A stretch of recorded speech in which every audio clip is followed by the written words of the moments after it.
What is up guys, Andy Forrest Runner here and welcome back to another video, and today we're talking all about marathon training do's and don'ts.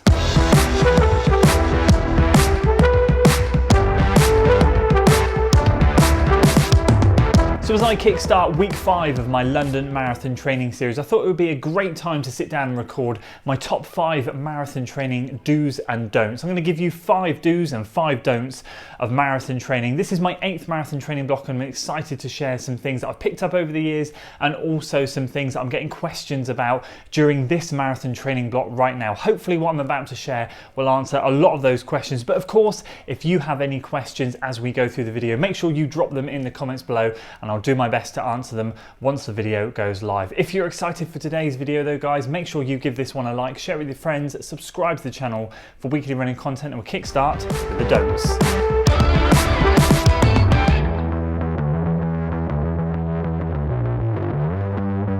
So my first don't that I want to share, and hopefully this answers a couple of questions, is don't get too caught up on hitting your splits during your workouts. I mean, if you're a few seconds off here and there, just don't worry. Remember, as you get deeper and deeper into marathon training, that fatigue is building. And let's just not forget, right now when I'm recording this video, we're doing summer marathon training. So humidity is going to be higher, temperatures are going to be higher. And hopefully what's going to happen is we're going to be training for autumn or fall marathons where temperatures are going to be a little bit lower. It's going to be a little bit kinder on our body. So just remember, during marathon training right now, as the fatigue builds, you might be 2 or 3 or 4 seconds per K per mile off your splits. You might just not quite feel like you can hit goal marathon pace or in and around there. Do not stress, do not panic. The most important thing right now is to be banking those runs, banking those miles, getting them in, moving on to the next run and carrying on. And my number 2 don't is going to be just be careful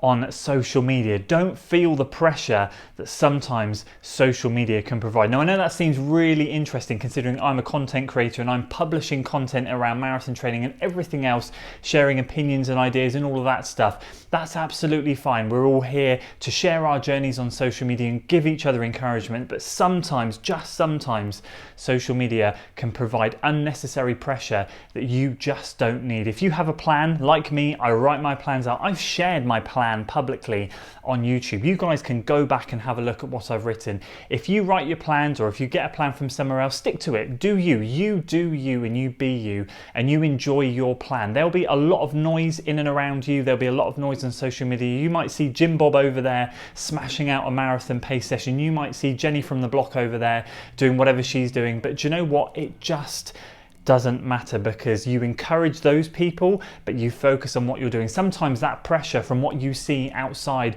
of your own journey can kind of make you question what you're doing in your marathon training. Then that sparks debate as to if your plan's right, if your plan's wrong. Trust me, we've all been there. I'm guilty of it as much as anyone else. But what I've learned over the years is I write my plan and I stick to it and then I move on. And if I've got lessons to learn, then I learn them after the plan. Because right now, during marathon training, you need to be focused on what you're doing and be proud of what you're doing as well. And number 3, my number 3 don't is going to be don't go crazy on the mileage just because you think marathon training should all be about higher, bigger volume. Now, you've got to be careful when you increase mileage. I've always been really cautious when I've increased mileage. My mileage has gone up 5 to 8 miles per year over the last 7 years. So I started at like 30 miles and 35, then 40 and 45 and 50 and so on and so forth.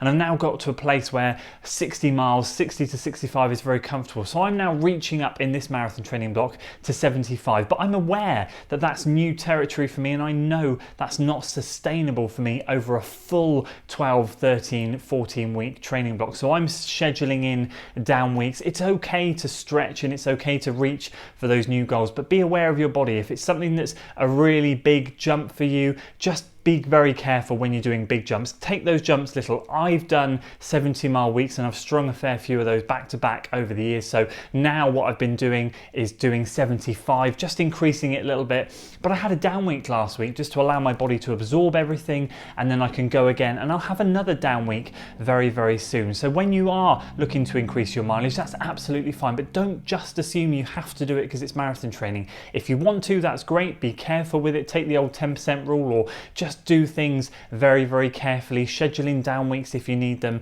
but don't look at marathon training and go, I need to be running so many miles. You just don't. Just do what you're doing. Again, follow us on from point number 2, social media pressures, what you read, marathon training volume, all of this stuff goes hand in hand. Just be careful when you're doing that sort of stuff. My tip number 4 is don't assume that you know all of your strategies with regards to pacing, with regards to fueling, with regards to gear.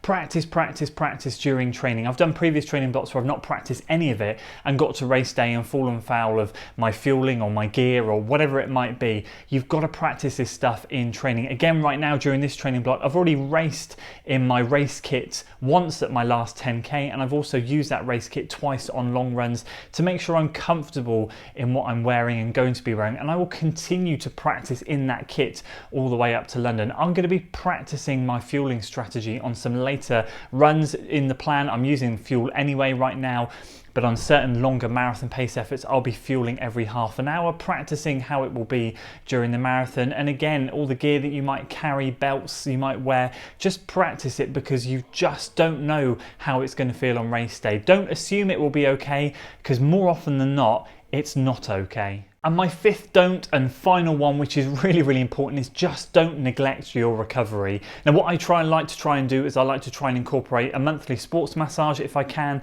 but outside of that, I use a variety of products, massage guns, foam rollers, everything to try and recover as best as possible. Let's just recap on everything we talked about.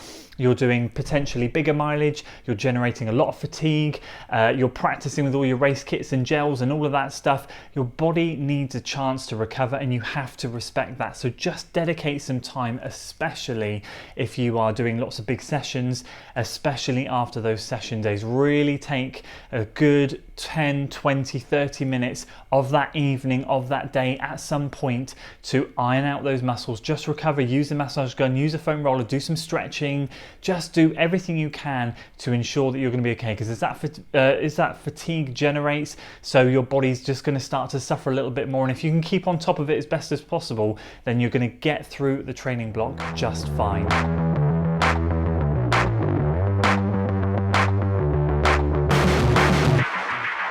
So now we've covered the don'ts of marathon training, let's move on to the do's. And my first, number 1 do is going to be, do make sure you hydrate during marathon training. Keep on top of your hydration. A little bit like the recovery of don't neglect recovery. Now what you need to do is focus on your hydration, because again, right now, whilst we're training in summer, and it does still apply in winter, but more so in summer, whilst it's humid, whilst it's a bit hotter, being dehydrated during marathon training can be absolutely brutal and horrific. I've been in sessions where I've been so dehydrated, talking about not being able to hit mile splits, talking about not being able to hit anything. Your body is just going to feel so weak and so lethargic. And trust me, you'll know when you feel dehydrated, because you'll get out on that one run and you'll have to bail, or you'll have to stop, or you'll have to just abandon it completely because you'll feel like you're on death's door. Being dehydrated can have a massive impact on your training, but if you keep on top of it, then you'll be absolutely fine. And my number 2 do is going to be, do make sure you keep on top of your nutrition, and do make sure that you replenish those calories that you have burnt. Hey, look, there's no secret that a lot of us runners love to eat a little bit more during marathon training. It's the perk of marathon training, right? I love eating, but in all seriousness, a lot of us are out there burning an extra 1,000, 2,000, sometimes 3,000 extra calories than what we normally would do during some normal, shorter, sharper training. So like, I know on a long run day, I can easily go and burn 2,500, 3,000 calories, and I'm not afraid to put that back into my body. I will chuck a couple of extra small meals in throughout that day after my long run, because I know the importance of putting that back into my body. Just like being dehydrated, if you don't refuel the tank properly, and if you don't refuel the tank well, you're going to feel sluggish, lethargic, abandon runs. It's going to be just like being dehydrated. Keeping hydrated and keeping the calories in your body whilst you're marathon training is absolutely vital. And trust me, once again, I've been there on multiple occasions where I've had to get up early, out the door for a session. I haven't eaten properly the night before, and I have absolutely bonked on a session. I felt terrible, been nowhere near splits, paces, and had to abandon runs. Trust me, keeping on top of your nutrition and your calories, again, is absolutely vital. And number 3 is going to be do adapt your running plans if you need to. Do adapt to how your body feels and do adapt to your weekly schedule. Obviously, kind of going back to what I was talking about with pressures of social media, and you do you and you have your plans. With those plans, feel free to shift things around if you need to. Like already in my 5 weeks, I'm starting my 5th week with a different run than I should be starting it, because my plan is written to have a marathon pace session today. But I know that's not practical because I have to front load this week, because later on in the week I'm really busy. So those plans are there for a guide, and we can pick and move things around as long as we're sensible. Try not to do back-to-back days of sessions, trying to drop in easy runs where we can. But you know what I mean, plans are there to be adapted, and we have to listen to our bodies. Now I had a great example, I had quite a down week last week leading up to my 10k, so I'm feeling really fresh this week, and that's really good for me because I can now front load the beginning of the week with the bigger, higher quality work, because the second half of the week is really busy. But that works really well. Now if I had a really heavy week last week, I would have to put a lot of easier work this week and just kind of load up the weekend. I just have to shift things around and move it around. Our bodies are going to tell us when we're tired, when we're not ready for things, especially our mind as well. If our mind's sharp and we're hydrated and fueled, then we're going to be ready for those workouts. If we're not, then we need to listen and we need to shift things around. So just adapt things as and when you need to. And number 4 is going to be do try and get some of those longer runs and sessions done with friends or with company if you can, or even if it's just the easier runs. If you're someone that trains better alone, that's great, then share some easy miles with some friends. Trust me, it makes the time pass, and some of these longer marathon training runs can be lonely. So we're going to be out there on our feet a lot with just us and the sound of what's going on around us and our thoughts in our head, whether that's potentially recapping or playing forward what might happen in a race. And we're doing a lot of mental training whilst we're running, but sometimes we need to switch that off completely, and we need to just have a good chat with a mate, we need to have a good chat with a group of people, and just have a good laugh. Just take the pressure, and suddenly you're not marathon training, suddenly you're just having a good social run. And trust me, again, a weight gets lifted from your shoulders, because sometimes that burden of marathon training, feeling like you have to clock run after run after run, can really get a lot of people down. So sharing some miles with friends, sharing some laughs and sharing some good times is absolutely key. And if you take anything away from this video, I want it to be this 5th point. Do appreciate where you've come from. If you're a seasoned marathon trainer, or if you're a seasoned runner and you've been running for 2, 3, 4+ years, look back at where you've started. Whilst you're out on your runs, whilst you're out on your easy pace runs, whilst you're out on your marathon training runs,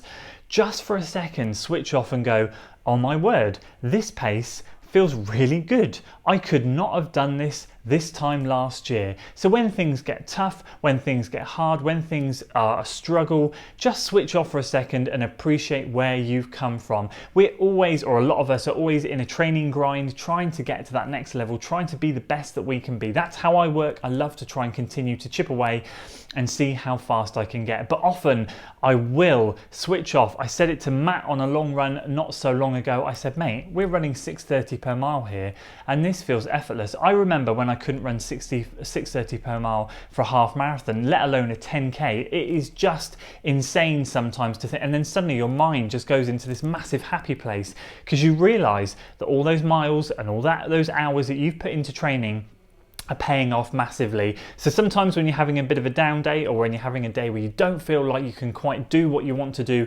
just remember where you've come from. It's a really great feeling. So there we go. Those are my top 5 marathon do's and don'ts. I'd love to hear what your marathon training do's and don'ts are in the comments below. I'd love to know what you think of the points that I've just shared, and also what you can share with the community. Share some of what you've found have really helped and what hasn't helped over the years. And yeah, let's get that discussion going. I appreciate you guys sticking around to the end of the video. I really do. If you're interested in some more workout tip videos, make sure you check them out. That side or that side, I can't remember, but make sure you check out the workout ideas and check out the recent 10k that I've run, where I've managed to set a new PB. Really exciting stuff. London training's going well, and I really appreciate your support on that one as well. If you enjoyed today, please do give it a like, share it with your friends, subscribe to the channel for weekly running content, and as always, I'll see you in the next one. Until then.